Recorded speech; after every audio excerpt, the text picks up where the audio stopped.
Well, what a load of fucking nonsense that was. What a terrible, terrible night of football. Oh, football sometimes. Guys, welcome back to another episode of the Fan View Live after City's 3-2 defeat to Brighton. It was painful.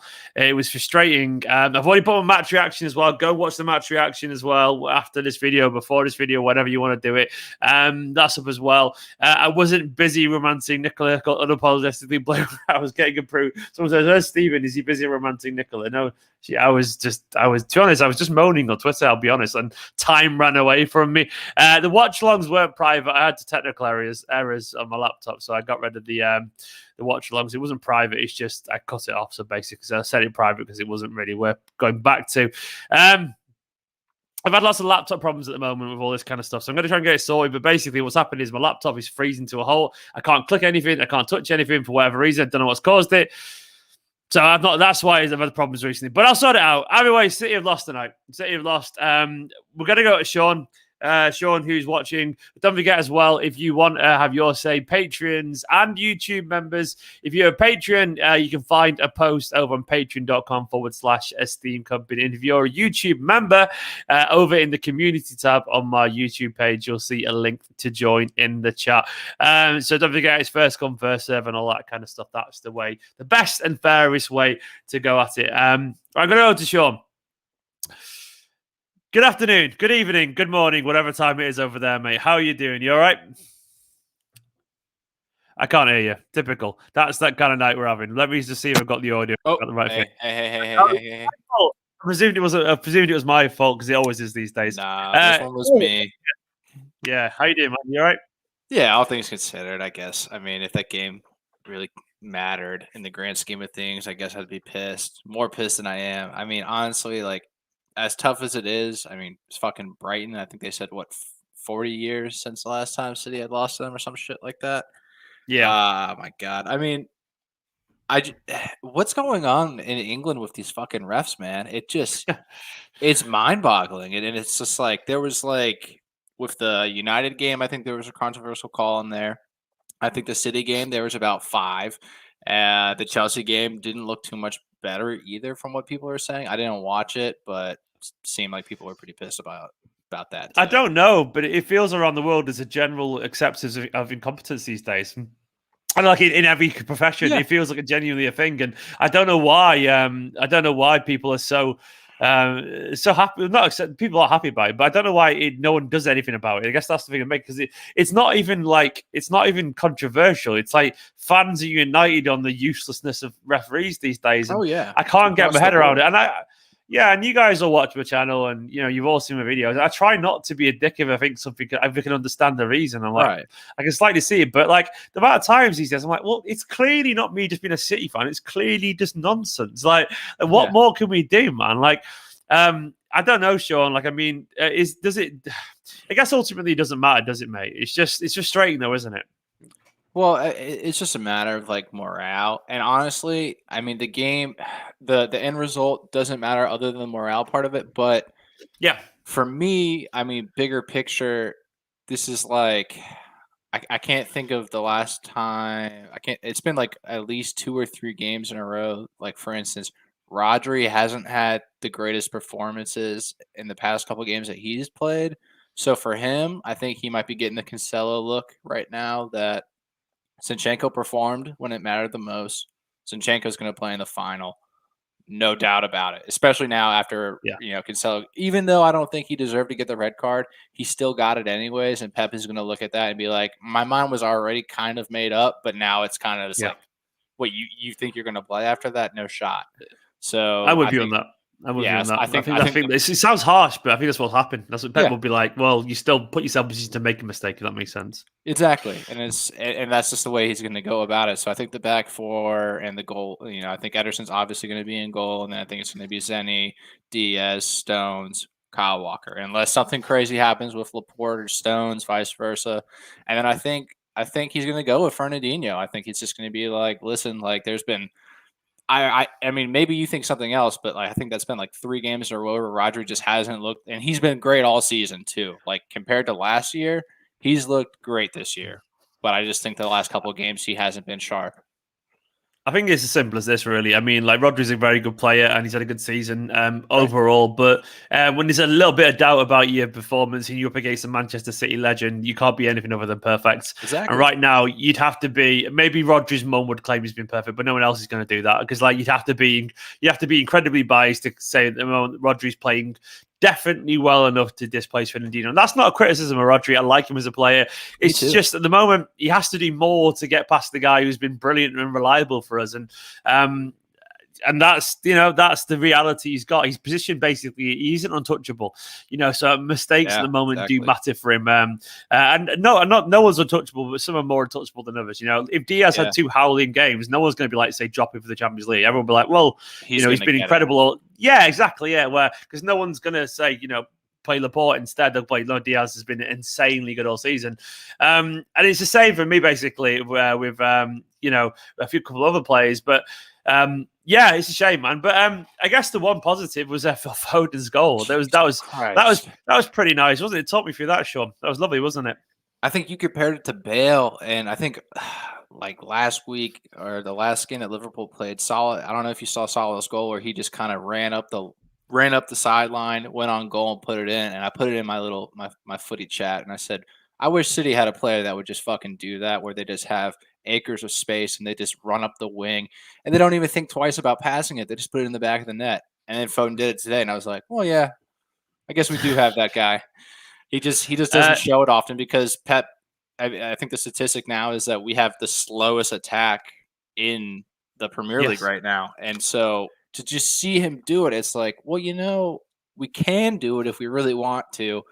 And I think that was just kind of him just saying, hold on, guys, like let me just do this for a second and see what happens. And I was just relieved that he pulled off the shot instead of passing it square to somebody who was just, trailing behind him or whatever. That was just a beautiful finish. Yeah. I was just delighted to see it. He's immense, man. He's immense. I need to pick up a comment because someone's saying, I like you, Stephen. I think it's an older generation thing where anyone goes against the team, they think it's nonsense. Matthew, I'm sorry, mate. I am not that kind of fan. I never have been. I get annoyed at my dad claiming for a foul and everything. I'm sorry, Matthew. I put a link now in the chat. Click that and tell me that foul, that circumstance there is not nonsense. Like it's a particular foul that happened during the game. It's I think it might be where he's chopped from behind. I posted on Twitter. That was happening all game. I remember on Foden. I remember on Bernardo. I remember as well the Gundogan thing that was brushed over by pretty much everyone. I'm not biased. I try not to be. I really try not to be. But Matthew, I am not an unreasonable person. I've said so many times, yeah, fair enough, it's a red card or whatever. I've said that so many times on these videos, and it's not a generational thing. With all due respect, as well, I'm not like that 50-year-old fan who sits there going, rah, rah, rah. I'm 35. I'm not that old. My dad does that, and I know exactly what you're referring to, Matthew. I'm not that. Honestly, Matthew, I genuinely believe Welbeck puts his arm, links it, and then he falls down. That's my honest opinion there. I honestly believe that's what happened. And it would be easier for me and emotionally to think Cancelo made a mistake because at least then you're not frustrated by it. Do you know what I mean by that? Does that make sense? It's on you. Yeah, it's on you. Yeah, because then you're like, fair enough. Because I prefer that. I prefer if we made a mistake, just be like, all right, well, fair enough. We deal with it, but it's frustrating. I don't like the feeling of frustration when it feels like it's out of your hands. If that makes sense. So exactly. I'd rather sometimes it be kind of clear cut. Does this, in your opinion, have any effect now? I guess on how we approach the Everton game, and I guess ultimately the Champions League. Does it have any effect on the Champions League confidence or anything like that? At this point in time, once the league was tied up, everything from here on out is just for the Champions League game. I think the one thing that really honestly sucks about this whole thing is that Varane was the one that had to come off, because right now there's only one player that's not, besides Fernandinho, because I think he's already clinched it, and I think Zinchenko has too. There's only one other player that's on the fringe. I think Foden has secured his place, Mahrez has secured his, and then that false 9 position right there. The only person that is really on the cusp of getting into the lineup is Ferran Torres after what he just did with that hat trick. And if Ferran had been able to play a full 90 today and he bagged one or got an assist or whatever, and then he played again against Everton and he did the same thing, I think Pep's hands are tied there. I think Pep really has to make a decision. Do we keep the false 9 and keep KDB up top and then run with Gundogan and Bernardo in the middle, or does he take off either Bernardo Silva or Gundogan, drop Kevin back, and let Varane run up top, which is a good problem to have. Like, if we're having debate on whether or not we're going to play like the little star boy from Spain or whatever, like that's not a bad thing to have to worry about. But unfortunately, that's just the way the game went today, and we didn't get to see that. But I could see maybe him playing again against Everton. Wait, that's the last home game, isn't it? Yeah. Okay, I think he's probably going to give it to Sergio then, probably. If he's fit. I've heard that he's apparently just possibly might not even play, which is a big shame. For what it's worth, I think Varane would have had I feel like as good as he could be, displacing Bernardo, Kevin De Bruyne is just possibly a step too far for him. But I feel like in general, it's a shame because momentum's everything, man. And what's to say, and touch wood, this doesn't happen, genuinely don't want it to happen. What's to say that De Bruyne does struggle for a little bit of fitness? I mean, like, what's to say that, it could be that Gundogan after this knock struggles as well. And maybe there was a spot potentially opening up. And I feel like there's a few players that are vying for that next reserve role, and it's Sterling, Jesus, Varane. And Varane he looked disappointed coming off, not because obviously he's taken off because it's not his fault, but he looked like he knew his momentum had been halted and stymied, which is a bit of a shame because you want to see that, don't you? You want to see it, and hopefully, I kind of think if Aguero's not there, I think Torres might actually get a start, and we'll see, man. Right. But Sean, mate, it's been a pleasure chatting to you. Referees are terrible as always. Yeah, we know this, but what's new, man? What's new? Yeah, it's not good when like a lot of the chat after the game has to be about refs. But I mean, the Gundogan tackle, obviously the red card early on. Jesus getting his legs swooped out from behind him for whatever fucking reason that was. I mean, it just sucks when there's that many like opportunities for the refs to like get a call right, and it's just like, fuck it, whatever. But I mean, at the end of the day, it is what it is. Yeah, I mean, that's just the game. And I mean, usually in a game, it balances out at the end of it. Today just feels like it didn't, but it's all right. On to the next one. Onto the important one anyway. I guess the Everton's got a bit of something. It's some fans will be back and stuff like that, and could be Sergio's last game, and so these are potentially it's the last league game at very least, last home game. At least that means something, if you know what I mean. And then obviously the big one after that means something. Today was just forget about it until after these videos, of course. So everyone, I'll say one more thing. At least, at least. It's not like last year where David Silva's his goodbye was a little bit just kind of swept under the rug. You kind of almost forgot that, oh shit, that was it. At least this game, there'll be fans there to say goodbye to what is probably the greatest player to ever play for City. Unless, Foden a decade from now really takes over the mantle, which I think he might. Well, you never know, man. You never know. Yeah, I mean, that's the best thing about this Manchester City side is that we've got a whole bunch of players that we could be saying the same thing about in 5 years. Exactly. And could be Kevin De Bruyne, another big 3 years, maybe a couple of Champions Leagues, who knows? And Kevin De Bruyne, he's winning that title, but then Phil Foden takes over a few years later. Exactly. That's the beauty of this Manchester City side. That's beauty. Sean, catch you in a bit, mate. Thank you so much for coming on. You're a legend, man. See you later, dude. Yeah. See you later. You're gone. Bye. I'm going to Safi in a second. This is interesting. Apparently, Peter Walter says you can tackle at any height or any part of the body with studs when they're coming at a pace towards you if you slightly bend your knee. That sounds like one of those nonsense caveats that we got during the start of the COVID stuff. Like, well, you can be with this person. That person stood 1 meter away and they're looking upwards. It's just not. I'm sorry, no. Like, if your legs slightly bend, but you go at it with full force, it doesn't mean it's okay and safe. I don't understand the logic of that. It's like straight leg red card, but slightly bent leg not red card. What does that even mean? What does that? No, that's not how these things work. Because it's like the idea that you can't do damage if your knee slightly bent. I'm sorry, man. I'm tired of this nonsense. It doesn't make any sense. It doesn't make any sense. And this is what I'm getting at with referees being like finding like it's bloody nonsense. Safi, hello. You don't talk nonsense, my friend. You don't talk nonsense. You're a good lad. You understand it. What was your overriding emotion at full time from that game, man? I mean, after that red card, I knew it was gonna be a game that we wouldn't remember because I knew we were just gonna sit back and we wouldn't have the ball. Because I've watched Brighton this season, and I know that they're a team that actually likes to attack.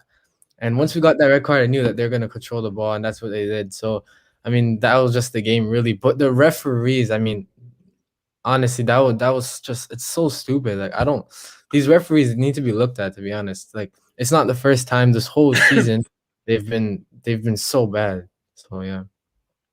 No, they're terrible, man. Genuinely terrible. And like, I really try not to be biased, but I do think they were actually awful today. And we've seen it as well. Like we've seen it. And I'm not sure if you've been following the other games, but a lot of people have done. We've seen it with the Cavani thing as well, like that insane decision to say that Fernandes touched the ball, which he clearly didn't.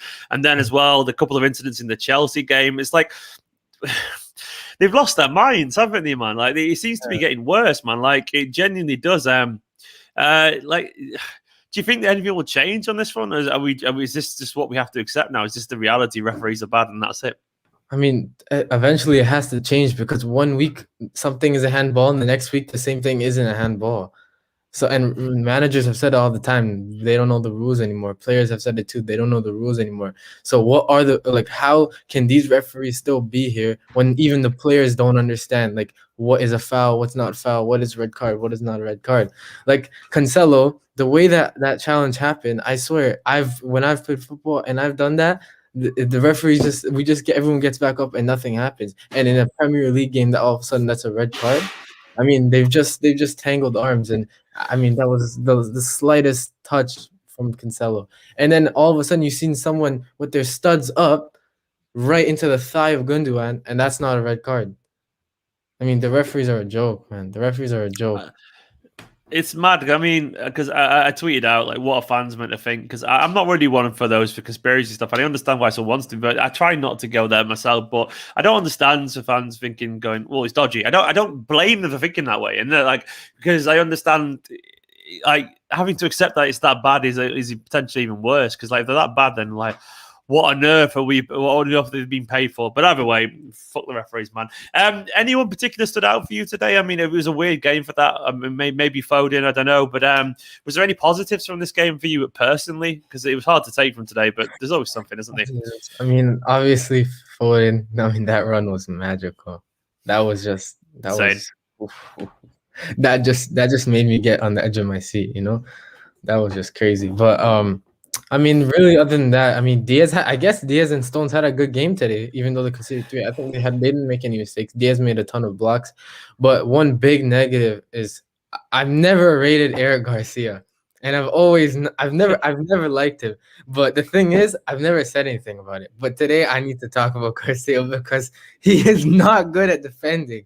Eric Garcia cannot defend. I'm telling you. Last year against Leon, I put a lot of blame on Garcia. Because I put a lot of blame on him, and now I'm just every time I watch him, I'm like, this guy can't defend. He's playing right back and he's getting beat every single time. And sometimes Mahrez did leave him like on a 2-on-1, but sometimes when Mahrez came back, Garcia was getting split into pieces, and he just let people run past him. I don't know, man. For me, I think it's a good thing he's leaving, but yeah.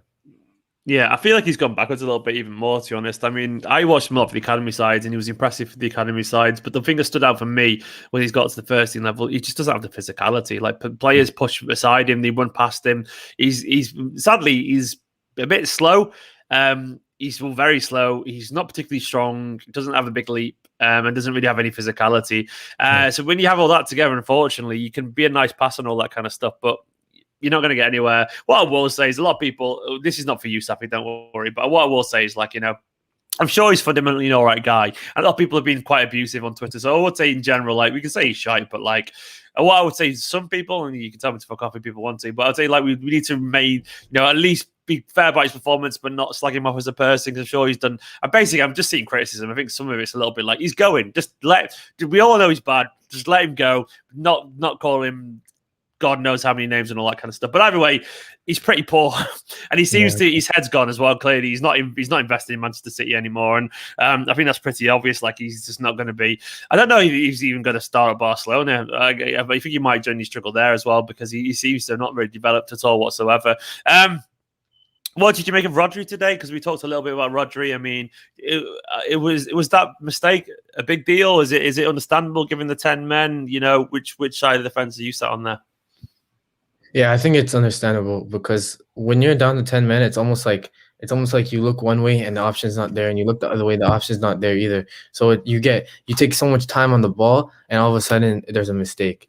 And when you're, especially in the midfield, for a guy like Rodri playing the number 6, he's so prone to mistakes when we have 10 people on the field. Like it's always gonna happen. The way we play with 10 men, mistakes like that are always gonna happen. So I mean, I don't blame Roger at all for that. I think it's just natural. He couldn't do anything about it because when he looks one way to make the pass he would always make, and it's not there, because everything is shut down. So I don't really blame Roger for that. But at the same time, he's not getting in the final of the Champions League because Fernandinho, that performance he put in against PSG, and we all know he's just a leader, and he's just I think he's starting that game for sure. But for me, Roger, it wasn't his fault.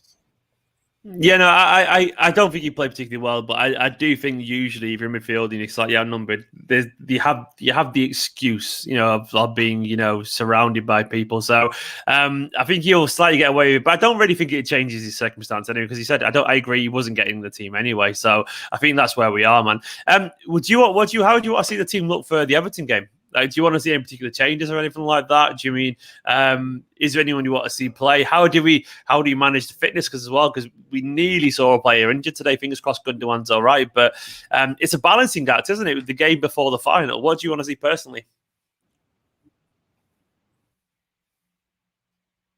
Safi? I think we need to get De Bruyne some minutes.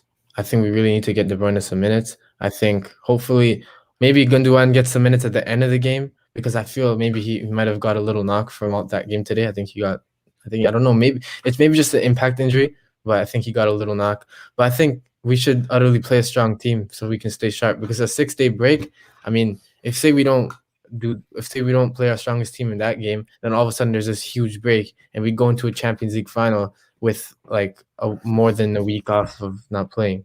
So I feel we need to play most of the players that will play in the final. No, I agree with that, mate. Safi, thanks so much for coming on, man.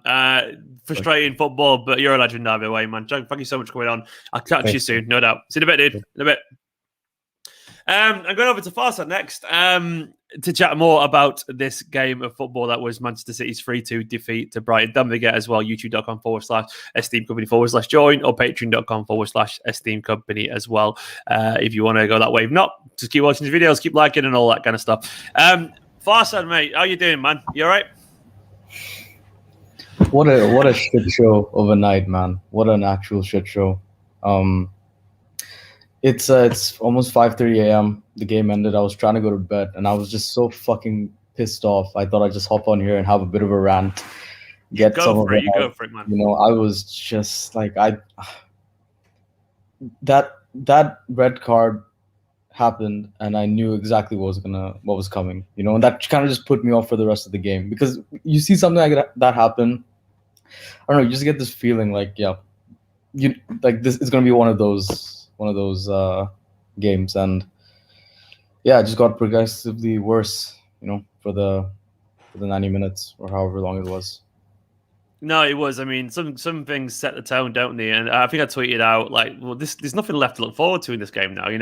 I guess I didn't know Foden was going to score a wonder goal, but I meant in a broader sense. Like the game was kind of over from that moment, really, wasn't it? And it was just a case of just kind of managing the game, seeing which way it goes, and hopefully that no one got any injuries. Having said that, the game did happen. There was a few little stories from that. How do you think Pep will feel after this game? Do you think he'll have any particular concerns or anything like that? Or do you think he'll be too preoccupied by the referees? Because obviously we've talked a lot already on this video about how, it's just a game, doesn't mean anything. But does it mean anything? Does it actually mean something? Like, are we at risk of being a little bit too complacent, if that makes sense, saying it means nothing? I think if we lost today and it was a bad performance and again, a lot of will come down to he rotated, he did that. This is not the final 11 that's probably going to play, blah, blah, blah. If it was the case of that happening and us just being outplayed by Brighton, then I think there would be a reason for concern. But I think anyone with eyes and a brain can see that today happened for. No, I'm sorry, it happened for things that were not in our hands. Okay. The Brighton's first goal, where Rodri kind of gave the ball away, that was frustrating. That was that those kind of things I think will piss Pep off, like you were saying. But I think overall, as a result, I don't think this should be in anyone's minds going into Everton and then obviously the final, because not much went wrong as for how the team played today. I don't Yeah. think the way they performed even after losing a man in the 10th minute unfairly for something that was not a red, never a red.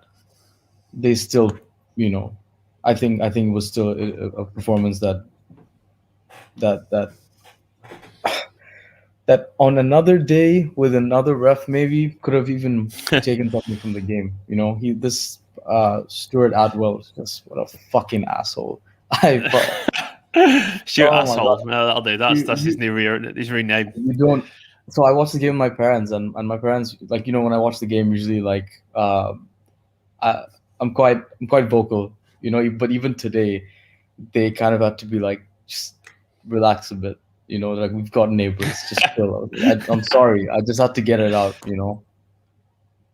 No, it was frustrating, man. I can't believe I've not seen Stuart Twatwell yet, and that's the obvious one. But Yeah, I mean, that was yeah, a good one. I've Yeah. gone there and it's out there now, and it's no longer a PG-13 channel. It never was in the first place. But either way, it was very frustrating, man. Like, and I guess it's one of those things where I guess it's more frustrating because I know, like, we started pretty well. Like, we looked pretty confident. I can't help but feel maybe it would have been, maybe 3-0 by the 60th minute or something like that. We could have took a few players off. Maybe Cole Palmer could have came on. And I feel like that's what made it frustrating for me is what we were robbed of. If you know what I mean, we were robbed of what felt like a fair game of football.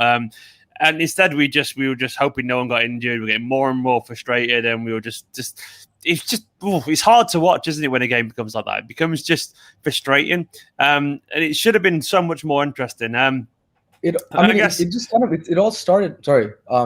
No, carry on. Go for it. It all started really nicely with the guard of honor, and then it was nice to hear the fans again. Not City fans, obviously, but it was still nice. Right? It was the atmosphere and everything was great. And then obviously we got off to a good start, scoring in the second minute and all that. And yeah, honestly, at that point, I was like, okay, this might be one of those games I can just kind of sit back, have a beer, and just relax. Not stress. And then a complete fucking 180. Just all went to shit from there. And that's you're right, because that's kind of when you're sitting there just like, is there really a point watching a game like this? So what's gonna happen, what's coming, like, you're seeing just so much shit happening, and you can't do anything about it. Like, if the players playing there, the managers sitting there can't do shit, what are we supposed to be sitting here feeling? The most you can do is just, like, what can you do? You can't do anything, man. You can't do anything. You've got to. It's frustrating, man. It was a frustrating one to sit through. Yeah, honestly. Indeed. Farsad, good chatting to you, man. Go get some sleep. It's 5:30 in the morning, or stay up and just like think about it. But either way, man, I'm gonna try. You'll be all right. Life will go on, and see we'll probably win against Everton, and who knows after that? Fingers crossed, man. Once the trophy's lifted, it's all good. That's all that matters. You better add happen as well. Better add happen. Catch you in a bit, mate. Yeah. See you later. Bye-bye. I've just realised I have no idea what score the Chelsea game is right now. I'm going to just quickly check. What score is it? Did it finish 2-1? Indeed, it did finish 2-1, which is a big result for them. Matthew, I once again, I've seen it the replay a billion times, Matthew, and I maintain that Welbeck pulls down Cancelo. So that's what I maintain there. But I've got a couple more people to get to. We've got Lagan coming up, then Luke, and then Joe. Guys, so yeah, that's the order I'm going to get through to people. That's all right. I'm going to go to Lagan now. James, how you doing, man? You all right? Yeah, good. After that mess, you do of a game. After that mess, yeah. What did you find frustrating about that game of football?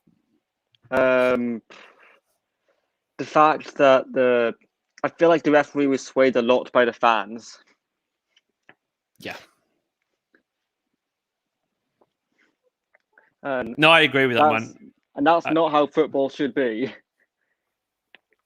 In a way. Do you think it was a case of that? I feel like this season, not having fans, we've seen in some cases some better decisions because the referees not had the backing or the booing of the fans after making a bad decision. No, I'm with you on that, man. It does feel like the referee was playing to the fans today. It was like it's almost like we don't know. I'm just saying it because I'm emotional. I'm a fan as well, but it's almost like he was just happy that the Brighton fans were happy a little bit. And like, surely they should be better than that, man. They shouldn't be that. They shouldn't be.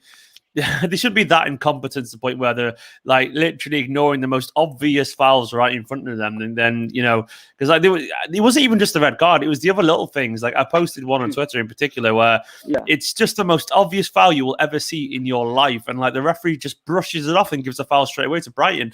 There's stuff like that constantly, and that's what really got to me. And if it did feel like we were playing with against 12 men at times, doesn't it? I mean, is there any way that City can try and channel that frustration into the next game? Do you think Pep will be saying anything to the players in the dressing room? Yeah, I mean, of course. I mean, Pep's not going to demand that they go out and absolutely give Everton a pummeling on Sunday.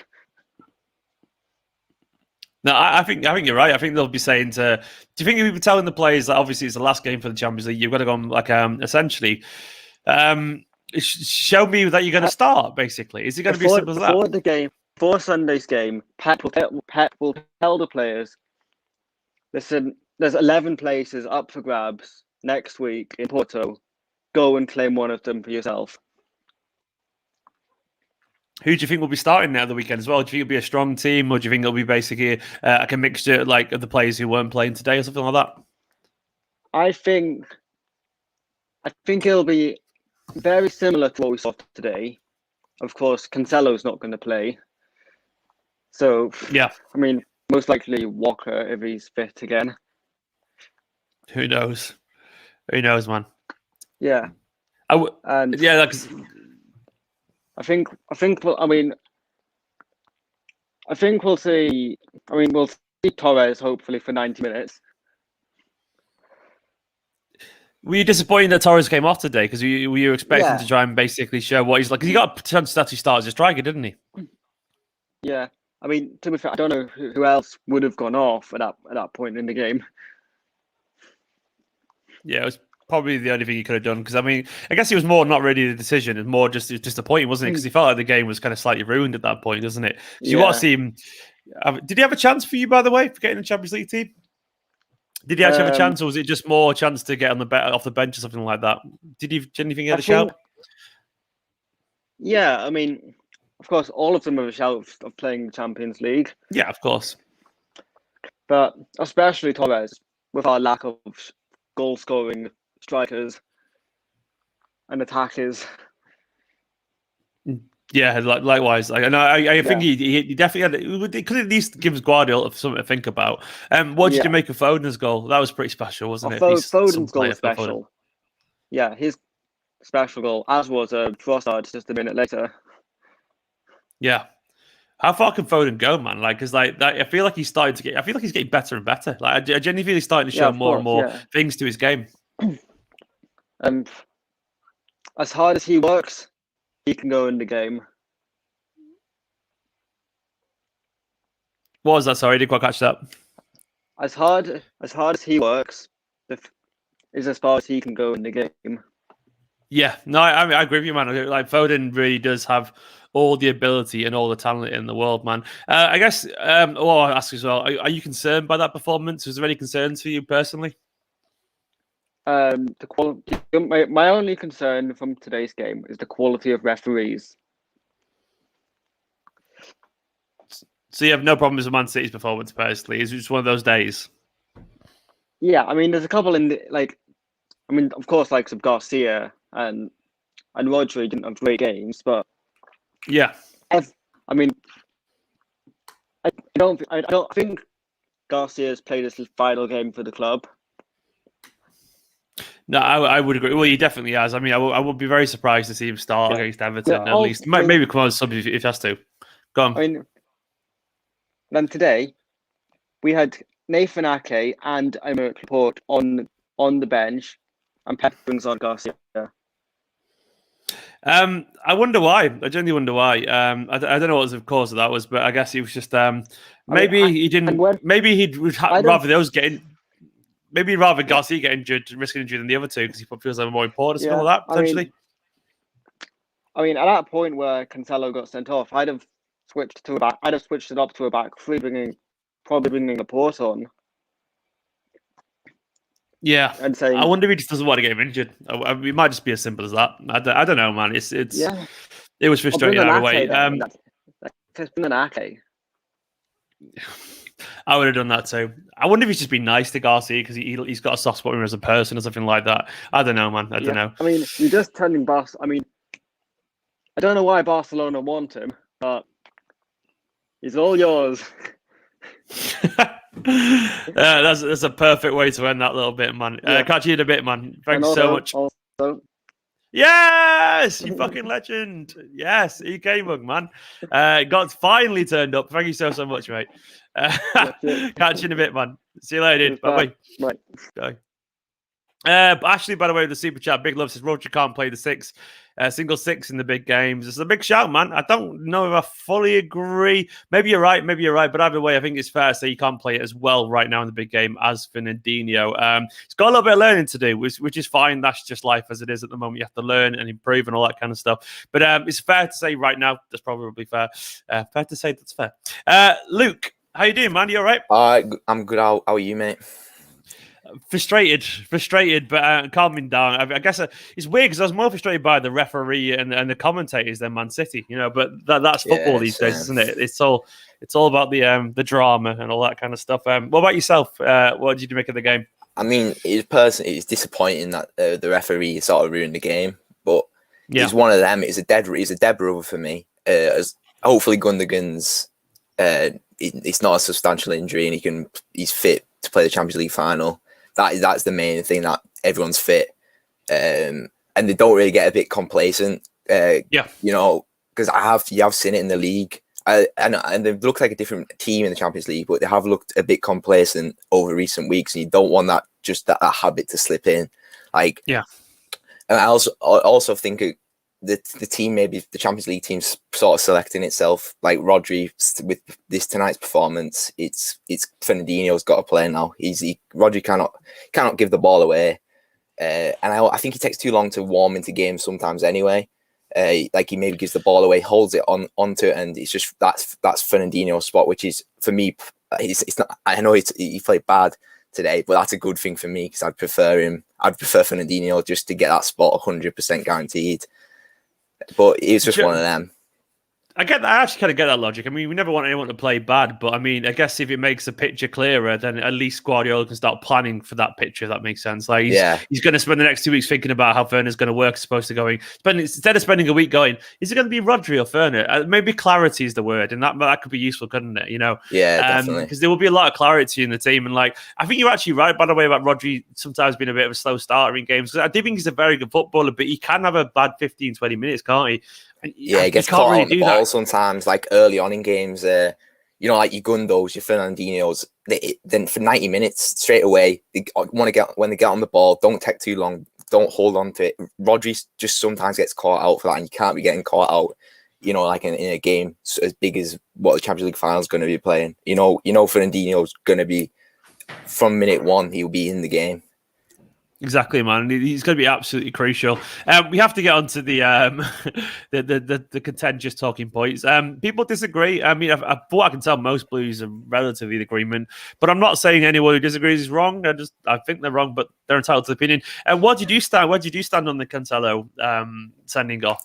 It was very soft. I can't see how that's it's a red card.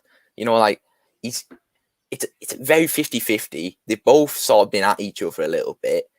Maybe just give me yellow. And a free kick. I'll be happy. You give them the free kick, but the red.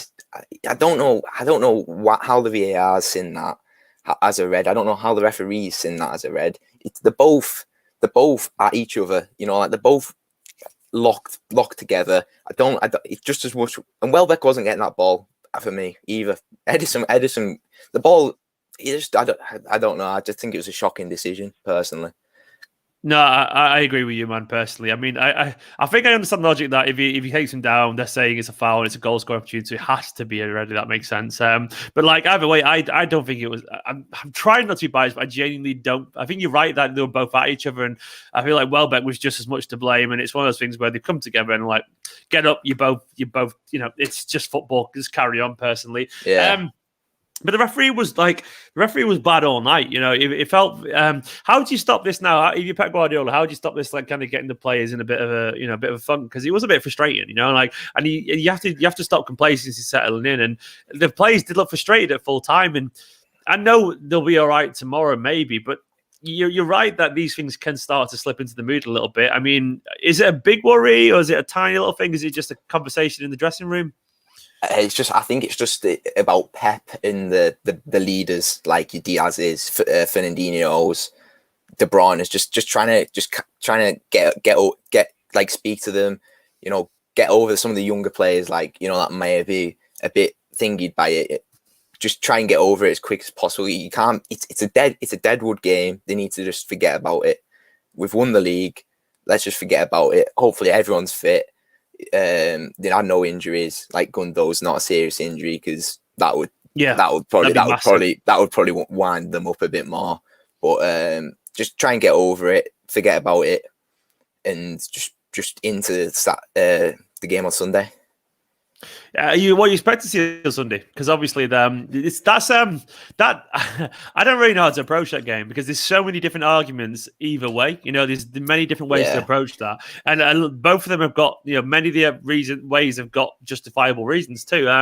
Personally, what would you how would you approach this? I'd give the players like De Bruyne a minute, but I'd play a half team personally, because I think a couple of the players look very leggy for me recently. I'd just give them the rest into next, especially your midfield, the players where there's. I'd probably play this defense, the center. I'd play Diaz, Stones, just because I don't think you should change defenders ever, and I'd maybe probably play Zinchenko as well, because I think you should keep your back fours the same all the time if you can. I'd play Edison, but from that I'd mix it up a little bit. I wouldn't play Foden. I wouldn't play Gundo. I'd maybe give Fernandinho 45. Does KDB need time? Does he need time? Yeah, I think you got to give him 45. I'd maybe give him 45, maybe Bernardo 45, something like that. Just so there's rotation there. Because he just needs the minutes. Just because when he came back from an injury, I think it was earlier in the season, it took a while to get into it. I remember he was, you know, it's probably his worst form he's had for ages when he came back from an injury, and he was, you know, his passing was just he didn't look like the same player. So I'd just give him the minutes, just try and get his rhythm just in a bit. He maybe in 90 minutes if he's ready for it. If Pep and the medical team think he is ready for it, give him 90 minutes. I'll give him 70, just to get him in the rhythm, because he is so important. You need him firing. Yeah, no, I would agree, man. I think, to be honest, we just need to see where he is as well. I think there's an element of just putting him on the pitch and seeing how he reacts to, because training it's not a real environment, and I think we just have to put him on the pitch and just see how he reacts, man. But Luke, mate, you're a legend. Thank you so much for coming on, man. I really enjoyed that, mate. Catch you in a bit, dude. See you later. Bye bye. Finally, we're going to Mr. Joe Butterfield, the City Twitter King. How you doing, Joe, man? You good? I'm getting better as the minutes are going by. Yeah, same, man. Like, has there ever been a better way to prepare us for? I don't even know how to pronounce his surname. What's he called? Like Antonio Lahoz. Has there ever been a better game to prepare us for a Lahoz special than this one? I think I said to you before on Twitter, actually, when you were tweeting about this already. I think this is worse than anything Lahoz can possibly give us. I think, like, I'm actually that tweet, but I'm actually yeah, you're right. I'm actually sort of more convinced by what UEFA are going to do in terms of their officiating, like using VAR and all that sort of stuff. I think I'm more confident in that at the moment than I am with the Premier League officials, because I feel like at the moment Premier League's, certainly in Stockley Park, they just don't want to overrule anything that the referees on the pitch are doing, and no matter how bad the decision actually ends up looking on a replay, they're just almost intimidated by the idea of overturning what that referee on the pitch has said, and how it looks to have that referee have his bad decision pointed out to him on the pitch there and then, rather than the fact that it's obviously not the correct decision, which is just baffling. I don't understand. At the beginning of the season, it was all down to this this idea of a clear and obvious error, and that seems to just gone completely out the window. Was that last season? I don't remember anymore. Last season, even, yeah. God, it feels like it's no idea. It's honestly. just mad. But yeah, it's either way. It's that's long gone. I've seen so many clear and obvious things not be overturned by VAR in the last year or two that I'm sick of it. I'm done with it. How do you even fix this? Because the worrying thing for me is that PGMO, Pigmol, whatever it is, PGMOL, the referees, I was going to call them pigs, because it's fitting. Pigs basically, they don't seem to want to fix it, because the amount of times you see statements or something like that, or ex-referees in the media just backing up what we can only deem nonsense, that we even like often. I mean, the pundits weren't with us City today for whatever reason, but even sometimes you see pundits going, "This is clearly just not the right call." Yeah. It feels like it just doesn't change. Like, what will it change? Is there a desire for it to change from the referees' board, from the pigs? Did he want it to change? Like, does it have to be? Does it have to be some kind of reform? I don't. Or is it just that maybe the rules will change next season? What happens, man? How do we? I've no idea why we haven't just adopted what they're doing in the rest of Europe, which is being quite proactive in sending referees to look at the camera. I think the screens even. I think we've done that. It's been on a handful of occasions this season. Referees have done that, and it's been almost a novelty every time it's happened, because it's been a bit like, oh, they're actually sending him to go and do it. And you see, especially in we're seeing it the most in the Champions League more than anything else, because that's where we've played a lot of our football. That is where referees are being sent. Like the handball against PSG, for example. Like that was just literally a case of, you might have a look at this one. Went over to the screen, had a look, saw the replays. Clearly not a handball, job done. And I think that these referees should be because if a referee makes a bad decision and he goes and looks at it and realizes, oh, I've made the wrong decision, he is, it's visually to the crowd and to other fans, he is the one who is looking at that decision and changing his mind. And I think that at the moment, Stockley Park are just looking at it, and they don't want it to look like the game is being refereed by people who aren't on the pitch. And they're just not overturning anything as a result of that. But I think that they should just send these referees to the pitch side monitors. Let them change their minds if they see anything that's worth changing. What's the point in them in Stockley Park then? It's almost like they're too afraid to make a call. They don't want to use it. It's like, and also, how are these like?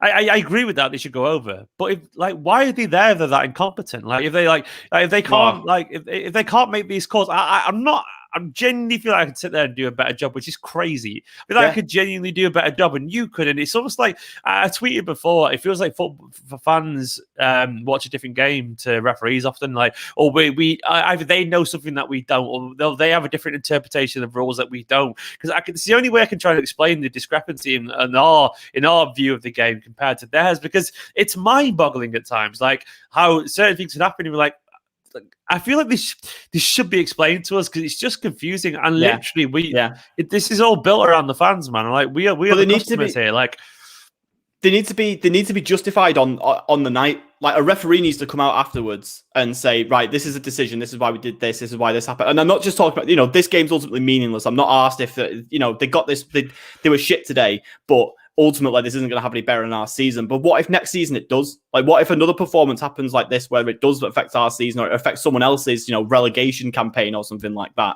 And referees are just like you said, we get the odd, we get a press release that comes out a few hours after the game where like the referees report comes out and says, oh, I saw that, regardless of whether Cancelo fouled Welbeck or vice versa, a clear goal scoring opportunity was denied, and so under rule X this was given, blah blah blah. No, I don't want that. I want the referee to literally be dragged off to the sidelines like a manager or a player from one of the teams and just say, look, this decision Why did you make it? What did you see? And then what did they tell you at Stockley Park? Or just have us hear what Stockley Park are telling the referees there and then, because we can see it's what not they're unreasonable seeing. either. Yeah, It's not we can see reasonable. what they're seeing, but we can't hear what they're telling the referees. Like, we don't know what we unless it's an offside and you can see the lines being made in real time. We don't know what the decision is going to be that the referee makes until either the commentator tells us or we see the referee like point to whichever side he's doing.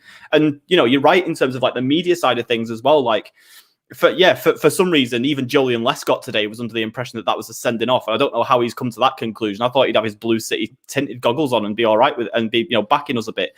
But Peter Walton is the single most useless employee at any company that I've ever seen in my life. He is literally, his job is just to back up whatever VAR says, even if it goes completely against something that he'd said 30 seconds before. It's mental.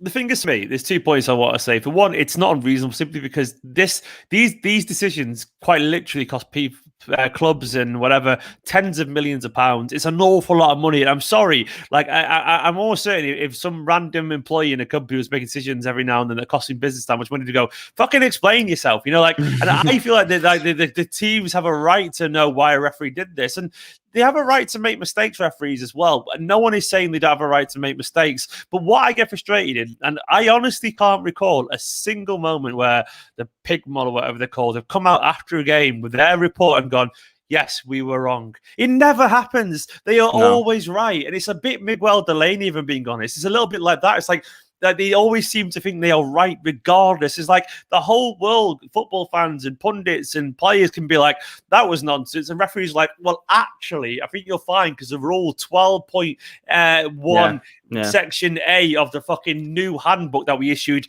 yesterday that no one knew about actually says that it's genuinely, it does feel like that all the time. And it's always like everyone's looking around going, what are you like? Yeah. Why? There has to be accountability simply because otherwise things won't get better. And that's the way I feel it has to happen. And if the referees get to a certain point where everything looks really good again and no one's questioning them and they can't be asked in the interviews to an extent, all right then. But right now they haven't earned that respect, and we have to respect referees. I do agree that they shouldn't be abused, all that kind of stuff. But why should we respect people that incompetent in the job? It's frustrating. It's very frustrating because we're the ones paying the money to watch this. They get paid very handsomely. I feel like I could go on a week's course and be a better referee in 10 minutes and get paid the $100 grand a year that they get paid. I genuinely believe that. It's honestly that bad. Yeah. And it's mad, it's mad. And these are meant to be the elite professionals, and they perform that badly. And once again, if I was that bad at what I do right now, I would no one would be watching my YouTube videos. What should have been, so, what should have been the ultimate red flag for PGMOL is that we the last World Cup, none of our referees got sent there. That is, we have the biggest league in the world, the most watched league in the world. It has the most eyes on it, and FIFA decided that our referees were too shit to go to a World Cup. That is, you know what I mean? If that's the situation, then why is there not from the FA or whoever it is that runs PGMO? Why is there not some kind of investigation or a reform of some description into how our referees are taught to referee? Because it's obviously not good enough. Yeah. They should be embarrassed, man. You're right. They've got no chance. Excuse. I mean, that. I don't know. I don't know how. I can't imagine what a referee's dressing room looks like. It must be very, very strange. I just imagine it being just like Fernandinho in the Amazon documentary after the Wigan game, where he was just slumped there, looking depressed. I imagine that's what it's like after every game for those referees. But I just think they must go, I can't wait to get to the World Cup. They must feel that way. And if they're not there, because it's their career, and they want to referee in a World Cup final, who doesn't? If that's your job, you want to be at the pinnacle of your job. And even financially, there's loads of money for them. So are they not? They all benefit from it, is what I'm getting at. They benefit from it. Yeah. They get potentially lucrative media careers. They get to play referee the Champions League. They get to referee in the World Cup. So I don't get why they want to be perceived as bad as well. And right now, you're right to say that they are perceived as bad, and that is entirely on them. They need to fucking get a grip. Yeah. As someone said as well, English referees gave 3 yellows in a World Cup game to the same player. We are bad at this, and I remember that happening as well. Let's talk about football, Joe, because fuck referees, man. That's some of that happened between the refereeing decisions. And what happened? What was it? Where were you at with the football side of this game after the full-time whistle? I mean, after that first couple of minutes where we scored, I was like, "Oh, this is going to be just a nice sort of warm up for Everton, this Everton Same. are going to be nice little warm-ups for like the Champions League final. We're seeing a relatively strong team, plus Torres getting a chance maybe to sort of stake a claim for that false nine spot if there's injury problems anywhere else, if maybe De Bruyne is not 100%, but he'll be back anyway. It was all set to be just like a nice, relaxing watch. And then the referee decisions kind of took that away and made it pretty impossible for me to really take anything. I mean, not that I'd have taken a huge amount out of the result regardless, but it becomes even less. It becomes even more difficult to really take much from the team's performance after that. I think, I don't think anyone was really, apart from maybe Foden, was really outstanding. I think no one was really standout terrible apart from Garcia. But he was brought on a right back for some reason. Christ knows what the logic was with that one. I did enjoy you calling him. What do you call him on Twitter? A specky son? I might have called him a specky twat. And yes, I know I wear glasses as well, guys. Don't worry, I'm aware of the irony of that. Well, but, you're allowed to at least. You're allowed to. And I love how you saw my thing said everyone's being a bit kind. You're like, sorry, I was emotional. I saw that. And that wasn't the worst one I had in mind. Don't worry, that wasn't the worst one I had in mind. I saw a lot worse than that. I really need to stop using Twitter when it's in the middle of I can use Twitter in the middle of a game, but I need to stop saying the shit that I would shout at the Etihad if I was there. And because when I was that's the difference, you're right. No one cares at the Etihad, but on Twitter it lands differently, doesn't it? Because players are going to read it probably or something like that. And that's the thing. I'll delete that. I don't want poor Eric to see that tomorrow morning when he wakes up. I know he's never going to see it. Don't worry. And I think he's honest. If I was Eric Garcia, I'm not looking on Twitter after that performance. I'm not looking on Twitter at all. The thing is, Eric Garcia, I don't know if he still follows me, but he used to follow me, and I know he used to use his Twitter. So I'm always a little bit like, I want to criticize him, and I will do, and I play badly, but I'm always like, I want to go fucking hell. He's looking at his nice shiny new apartments in Barcelona now. I'm sure the scouts at Barcelona are watching these games at the end of the season, thinking, Jesus, we have dropped the ball. I think actually, I have a funny feeling he'll be involved against Everton because I'm pretty sure now he's one Premier League game away from it being officially on his CV as a Premier League champion. I think you need 5. I think you need 5 games, don't you? And I think that with this being his final chance to do it, Pep is going to 100% get that on Garcia's CV. Yeah, you're right. That's probably why he came on as well. Whether he starts or comes off the bench, he'll be involved in some way. Who do you want to be involved in some way? So I asked Luke beforehand as well, but I do genuinely think this is a difficult team selection. It's difficult and it isn't difficult, but it's difficult because there's potential consequences of either route. There's many different ways, I guess, to approach this. But how do you approach it if you're Pep Guardiola? You're bold, you're beautiful, you're Pep. What are you doing, man? What are you doing on Saturday against Everton? I would have been quite happy with the team like today's going out against Everton. To be honest, I think De Bruyne has to start because I think he has to get some legs in him, some minutes in his legs before the final. I wouldn't want him to play the full 90 minutes, but I'd give him at least sort of 50, 60 minutes. But otherwise, I would have wanted a team a bit like today's. To be honest with you, I mean, not the full team that's going to play in the Champions League final, but at least 7 or 8 of them. And I think that because a lot of them have played today, I imagine quite a few will probably then step out. And I can't imagine, no matter how serious or not Gundogan's injury is, I don't think they'll risk him on Sunday. Yeah. On Sunday now. So yeah, I imagine that we'll probably have we'll see Ederson. I think Stones and Diaz will probably start the game. I think you just want to give them two a bit of time together before especially seeing as how today's gone as well. You want to give them like a proper game before the final. Zinchenko should play. Walker should come back in. Fernandinho, get him on maybe instead of Rodri. But that front three, I think we should see the Foden, Mahrez, Torres front three again. I want to see Torres get a chance with the first team like he was going to get today before the Champions League final. Because I legitimately think if Gundogan's injured, I say drop Torres in and put him as a striker with De Bruyne in midfield instead of Gundogan. But that might be a bit of a bold move considering that he's only really had one hat trick in his last however many appearances that he's had for us. That team selection is going to be influenced now based on the idea, what if someone's not out? So as a result, I also think we'll probably see because there's one. We all know if Gundogan's not out, we all know it's going to be one of Jesus, Torres, or Sterling who starts. It's going to be one of those three, because it'll be a striker or someone who can play in the forward line. So as a result, I wouldn't be surprised if all three play against Everton, because I feel like someone's if there's an audition there essentially, for one of those players. And Torres is currently possibly in the driving seat, but Sterling, and Pep loves Sterling, and even though he's had a poor season, I think Pep would love a chance to play Sterling in a Champions League final if he had a good game against Everton. But it's going to be difficult. I think you'd probably be right, though. Broadly speaking, it'll be a pretty strong team. I think it probably has to be as well, doesn't it? Really, De Bruyne, I think, has to play. Just absolutely has to play, because we need to see where he's at, don't we? Really? Foden's goal, man. We haven't mentioned that. He's magic, isn't he, Foden? Like that goal was. Once again, it's another high quality goal that I feel like will just be ignored in the way that Ferran's first goal the other day was like, oh, that was nice. City fans went, that's fucking brilliant. Everyone else was like, everyone ignored it. But Foden's goal tonight will be maybe not Foden, because Foden's English, so maybe people pay attention to it. But he's becoming a proper winger, isn't he? He really is.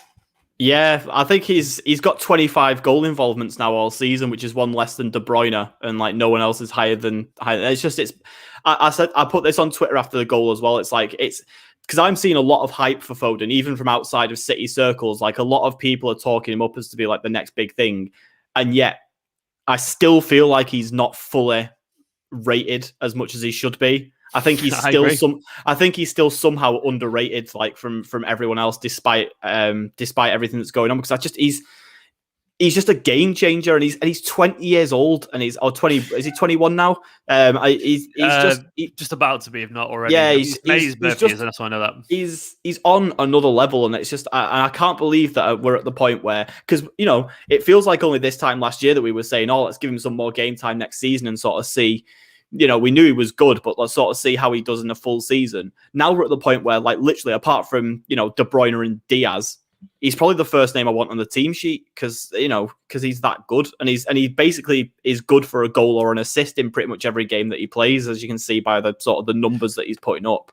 And it's just, he's a big game player as well. If Champions League quarterfinals, he got a couple of goals in those games, including the winner against Dortmund in the first leg, the one that sort of pretty much sealed the deal in the second leg.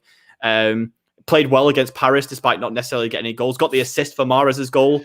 It's just mad. It seems like big occasions just don't faze him. And in the Champions League final, that's just exactly what you want. The idea of Foden scoring a winner for Champions League is not even unlikely. It's not even unlikely. That's what's crazy about it. I'm not saying it's going to happen, but I've seen if that was the outcome, no one would be surprised. And that says it all, really, because Foden's got to the point now where he is that guy. And they called me a madman over on AA Sport when I said he'd score 15 to 20 goals this season.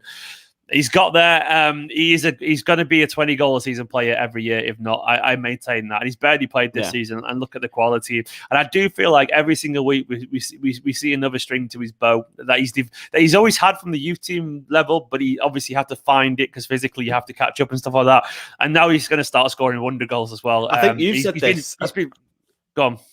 I think you said this on a video not long ago that basically he's at the point now where he's starting to do what he did to under 16s teams, but to actual grown professional footballers, and it's just physicality. It's crazy. Physicality. Yeah, that's it. He's bigger now. One of my mates works at City, and he was saying because he's filming all the time, and he said he noticed the other day, because he's a City fan as well. He's like, God, I just noticed Phil's a lot bigger than he used to be. He's just broader. He's grown out, and his shoulders have got a little bit wider, and he's stocky now. I do remember initially when Foden got into the team as a 17-year-old, he could lead on them and he'd go down just because he was just too weak. And now he's faster, he's bigger, he's stronger. It makes him nearly unstoppable. And I feel like there's an element of do you know when superheroes and they have their little kind of origin story and they start to realize the powers that they've got and stuff, and then it takes them, they go, oh, what's happened? I feel like Foden's had a couple of moments where he's banged one in against Liverpool, he's gone on an amazing run against PSG or whatever. Now he's like, fuck, I know I'm good, but now I can do it. And now me choosing that option to do it doesn't feel like a bad, doesn't feel like a silly thing to do. I wonder, if this is this Champions League final is going to be Foden's big last scene battle. Like wonder if that's going to be his moment. Where he really shows the world that he's ready to be. I don't know what I'm on about. I'll start with a Marvel nonsense now, but I feel like that's where he's getting to. He's getting to his big moment where the world is going to take him seriously. And I honestly think the sky is the limit for him. And I do. It's weird to say this, and we already know it. Like I do think 10 years from now we'll be like, he's our greatest ever player. I think it's nailed on that Phil Foden is going to be our greatest ever player. I think we'll look at him in the same way that like Liverpool fans look at Gerrard and Chelsea fans look at Lampard. We'll be looking at Foden and being like, yeah, this is like it helps so much that he's come from the academy as well. Like he's been here for he's technically been at the club for like 10 years already, really, from the youth levels upwards, and it's just. It's mad. It's mad. He's from Stockport. Where the side Pep goes, Foden could have even achieved more than both of them, genuinely, and that's not even impossible. If someone said in 2 years, I'm going to get Foden's stats up now because I can't remember how many trophies he's already got because it seems crazy to think about it. See, I actually have a controversial opinion about this. Like, I think that people who count the trophies from when he was like 16 and made like one appearance in one of the competitions, I think they're a bit suspect. But I'll take it because I don't make the rules, man. I don't make the rules. The rules. It usually means you're putting down Steven Gerrard when you do that, so I'm all right with it. Well, I guarantee you, Steven Gerrard would count them, and Terry would count them if they could do. And I guess the point I'm making, as long as it's a level playing field. But what I'm going to say anyway is, if in 2 years from now, if someone said Phil Foden would have 5 Premier Leagues. Maybe 3 or 4 years from now, someone said Phil Foden would have 5 Premier Leagues, a couple of FA Cups, maybe 7 Carabao Cups, and possibly two, maybe even 2 Champions Leagues or 1 Champions League. No one would be surprised by that, given the trajectory Manchester City are on now. It's very possible. And all of a sudden, like Phil Foden is one of the most decorated players ever to be English. All of a sudden, and he's only 23 years old. That's mad. That's not even impossible, which is an absolutely insane thought. And he'd be a young player still up for the Young Player of the Year still. And that is what we're talking about here. We're not talking about your typical young talent. You're just putting it into perspective there with the Young Player of the Year thing. That's madness. I can't believe that. Because I put his worth, by the way, in the Champions League. I don't know if we're going to win it this year, but if we do win it, I would not be surprised if we won it again within 3 years. I honestly believe that. I feel like it's almost like I feel like once you've done it once, you get that's the hurdle, isn't it? Once you've done it once, and especially with a pretty similar team of players, you know that you can sort of do it. Madrid did it, didn't they? Their team wasn't great, but they did it 3 years in a row because they knew they could. Yeah, so I feel like I wouldn't be surprised if that was. So if you're looking back in 3 years from now, that's what we're talking about with Foden, which is a crazy thing to think about. But imagine his record by the time he's 34. It's going to be like, it's insane. It's absolutely insane.